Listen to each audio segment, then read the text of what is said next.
상법 제6구 관련해가지고 공개적으로 메시지를 내지 못해서 백브리핑을 요청을 했습니다. 글로벌 관세 태풍 속에서 지금은 시장 안정성은 높이고 불확실성은 줄여야 할 때입니다.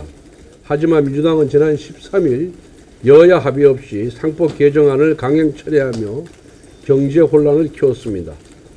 불합리한 쪼개기 상장, 물적 분할은 반드시 개선되어야 합니다. 그래서 여당과 정부는 소수주주 보호를 위한 자본시장법 개정을 추진해왔고 주주는 물론 경제계로부터 많은 지지를 받아왔습니다. 그럼에도 이재명 대표는 100만 중소기업과 비상장 기업까지 모두 영향을 받는 상법 개정안을 밀어붙였습니다. 이는 메스가 필요한 수술에 도끼를 휘두른 격입니다. 그 결과 비상장사들까지 무한 소송과 경영권 방어에 내몰릴 것이며 결과적으로 주주를 보호하기는커녕 시장 전체의 손실로 이어질 우려가 있습니다. 국민의힘은 국익과 주주 이익을 위해서 상법 개정안에 대해서 제2의 요구권 행사를 요청하며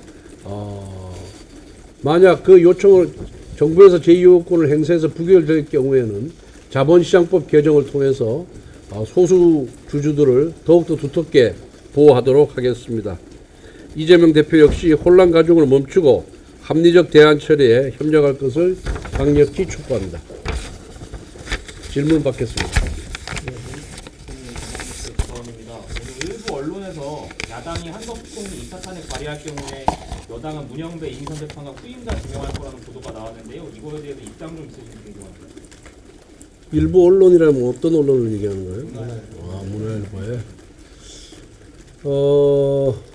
뭐 다들 아시다시피 헌법기관 구성원, 뭐 헌법재판관이라든가 대법관이라든가 중앙선관위원은 임기가 헌법에 정해져 있습니다. 통상 임기 만료 2달 전에 정부에서 그 임명과 관련된 청문회 개최 요구서를 제출하는 것이 지금까지 관행이었습니다. 그런 관행에 비추어 봤을 때는 4월 18일 헌법재판관 중에 2명의 임기가 만료되기 때문에 그로부터 2달 전에 4월 18일 최소한 2월 18일 무렵에 정부가 대통령 지명 복세 헌법재판관 후보자 추천을 추천서를 제출하는 것이 그게 정상적인 겁니다. 그런데 아마 최상목 권한대행이나 지금의 한덕수 대행은 지금 대통령에 대한 탄핵 심판이 진행 중이고 8명의 재판관으로 탄핵 심판이 조만간에 이루어질 것이다라는 판단 하에서 그 4월 18일 임기 만료되는 2명의 헌법재판관 후임에 대해서 임명 요청을 하지 않은 것으로 저는 추측을 하고 있습니다. 그런데 만에 하나 한덕수 대행에 대해서 탄핵 사유가 지금 전혀 없거든요. 전혀 없음에도 불구하고 민주당이 정치적인 이유로 또다시 탄핵에 돌입한다 그런다면은 어떻게 대처할 것인가에 대해서는 우리 정부와 여당이 협의해서 결론을 내리도록 하겠습니다. 지금으로서는 뭐 이렇게 하겠다 저렇게 하겠다 이렇게 단언적으로 말씀드릴 수 없음을 양해해 주시기 바랍니다.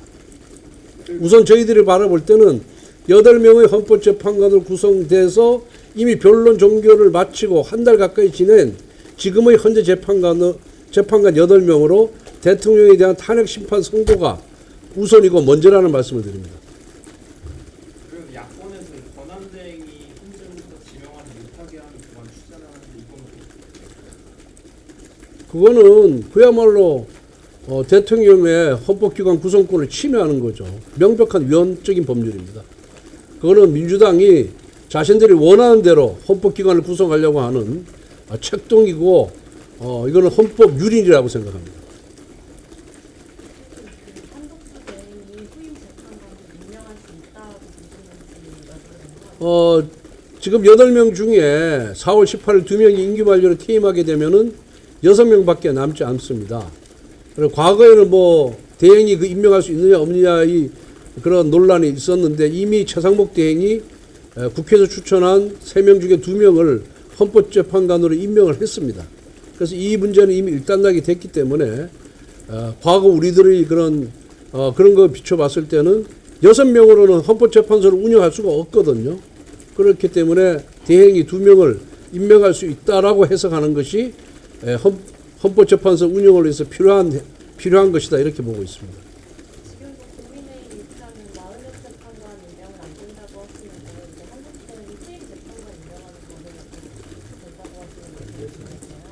그건 전혀 별개의 사안입니다. 마은영 후보자의 경우는 여야 합의 없이 민주당이 일방적으로 밀어붙인 것이고 오늘 아침에도 얘기했지만은 마은영 후보자는 대한민국 헌법의 정체성인 자유민주주의 체제를 수호할 의지가 없는 사람입니다. 이런 사람을 헌법수의 최후의 기관인 최후의 보리인 헌법재판소의 재판관으로 임명한다는 것은 결국 우리 헌정체제 수호를 포기하겠다는 것과 마찬가지입니다. 전혀 별개의 사안이기 때문에 저는 가능하다고 봅니다. 문제가 생겨서 몇 달 전만 하더라도 이제 권한 대행이 국가 원수의 이제 권한이 그렇게 안 된다고 말씀하신 입장이 입장이 바뀔 수밖에 없는 게 저는 그때 3명 다 임명하면 안 된다. 국회가 추천한 3명 다 임명하면 안 된다. 권한 대행이 권한이 없다라고 주장을 한 것은 맞습니다만은 이미 최상목 대행이 그중에 2명을 임명해서 헌법재판소가 운영이 되고 있고 가동되고 있기 때문에 이미 거기에 대해서는 이 대행이 헌법재판관을 임명할 수 있다는 부분에 있어서는 컨센서스가 이루어졌다고 보는 것이 맞기 때문에 지금 그 같은 주장을 하는 겁니다. 경남 지역에서 산불 때문에 추경 시급하다는 목소리 계속 나오고 있는데 추경 지금 야당이랑 어디까지 소리했는지 어제 경제부총리가 추경에 대한 입장을 밝혔고 우리 당은 우리 당이나 정부 입장이 이런 겁니다. 여야와 정부 간에 이견이 없는 부분만 먼저 담아서 처리를 하자는 겁니다. 그거는 AI, 그다음에 통상 대응, 그리고 산불 피해로 인한 재난 대응 이 3가지 부분이거든요. 그래서 이 3가지 부분은 제출이 되면 여야 간에 이견이 없기 때문에 빨리 처리가 될 수가 있고 그리고 조기에 처리가 되면은 우리 산불 이재민들에게 실질적인 혜택을 줄 수가 있는 겁니다. 그런데 민주당은 자신들이 여태까지 주장했던 25조에서 30조, 35조죠? 35조 규모의 추경이 되지 않았다고 해서 여야 간에 이견이 없는 부분까지도 자꾸만 뭔가 문제를 삼으려고 흠집을 삼으려고 하는데 그거는 바람직스럽지 못한 태도다 이렇게 보고 있습니다. 그래서 여야 간에 이견이 없는 정부 추경안이 제출이 되면은 그건 먼저 처리하고 그다음 우리 당이 또 반영하고자 하고 주장하는 부분이 있고 민주당이 반영하고자 하는 무슨 뭐 재난지원금이라든가 또 그 뭐죠 이게 지역화폐 뭐 이런 부분에 대해서는 추가적으로 논의에 가면은 될 것이다 이렇게 생각하고 있습니다. 그래서 1단계, 2단계로 분리해서 처리하는 것이 국민 민복을 위해서 민생을 위해서 필요하다 저는 그렇게 생각하고 있습니다. 네. 그 대행이 헌법재판관 후임자를 보고받았다는 내용을 공유받은 적이 있는지 궁금하고 그리고 그 후임자 임명에 대해서 당에서 건의하실 생각이 있는지. 그 한덕수 대행이나 총리실과는 이 지금 4월 18일 임기 만료되는 후임 재판관에 대해서 서로 논의를 한 적이 전혀 없습니다. 그렇기 때문에 뭐 후보가 누군지도 모르고 그런 말 자체를 논의한 적이 없고요. 당이 정부에 요구를 할 것이냐 말 것이냐 문제는 조금 더 이 탄핵 심판과 관련된 민주당의 태도를 보고 결정을 하도록 그렇게 하겠습니다. 예. 네, 마무리하겠습니다.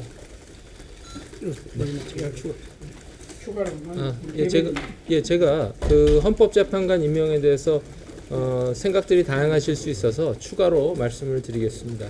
대통령 권한대행은 현상 유지적으로 일을 하는 것인데 지금 문영배, 이미선 두 분 재판관이 4월 18일에 임기 만료가 되면 8인에서 6인으로 축소가 됩니다.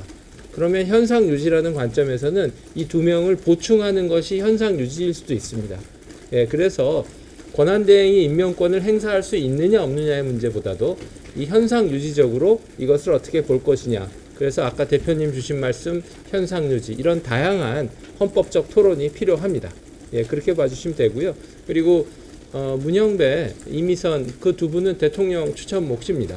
그래서 기본적으로 그것은 대통령실과 권한대행께서 하실 일이기 때문에 저희는 일단 상황을 관찰한다. 이게 기본 우선이고 아까 원내대표님 말씀 주신 대로 변수 없이 8인 체제 내에서 신속히 대통령 탄핵 심판이 진행되는 것이 가장 적절하다. 이런 입장 가지고 있습니다. 그래서 이런 입장에서 오늘 신속히 판결이 나와야 된다 하는 것을 저희 비대위원장님과 원내대표가 말씀드린 바가 있습니다. 네, 이상 보충 설명드렸습니다. 감사합니다. 아니 그 오늘 네. 헌법 개정 관련해서 네. 조국 금감원장이 이전부터 계속 거부권을 행사를 막겠다고 주장해가지고 이거 관련해서는 당에서 따로 조치는 없을까요? 네, 저희는 그 이복현 원장이 조금 돌출하시는 입장을 조율되지 않은 상태에서 했다고 보고 거기에 대해서 저희 생각을 많이 전달드렸고요. 네, 자본시장의 우려를 반드시 개혁하는 것이 저희의 입장입니다. 그러나 단편적으로 돌출된 상법 개정안을 갑자기 통과시키는 것이 많은 부작용을 우려할 수 있기 때문에 저희가 거기에 대해서 거부권 행사를 요청드린 것이고요. 쪼개기, 그 다음에 분할 상장 이런 것들로 인한 자본시장의 걱정과 우려는 반드시 저희가 더 나서서 공세적으로 개혁을 하겠다.